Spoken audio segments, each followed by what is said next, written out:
আরে রাতুল আর রাহুল যে এই কি অবস্থা ভাই? এই তো চলতেছে। কি খবর, দেখা সাক্ষাৎ নাই? এই চলতেছে ভাই, অভাবের মধ্যে। আশিকের সাথে কি দেখা হয়েছে তোমাদের? ওর কাছে 500 টাকা পাওয়া যাবে, টাকাটা তো দিচ্ছে না ও। না, সে দেখা তো হয়নি। দেখা হয়নি। একটা ফোন দিয়ে দেখো। হ্যাঁ, একটা কল দিয়ে দেখি। বাসার দিকে যাওয়ার দরকার, রাত হয়ে গেল। হ্যাঁ, রাত হয়ে গেছে অনেক, দেখছি। ঠিক আছে চল। দাঁড়া, কে যেন কল দিয়েছে। এই রে বন্ধু, রাসেল কল দিয়েছে। হ্যালো বন্ধু আশিক, হ্যাঁ বন্ধু রাসেল বল। তোর কাছে যে 500 টাকা পাওয়া যাবে, টাকাটা দিবি না বন্ধু? আমি তো একটু ঢাকা আসছি বন্ধু।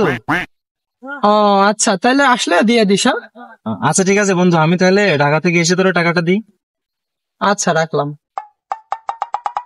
বাঁচা গেল। কি বললো?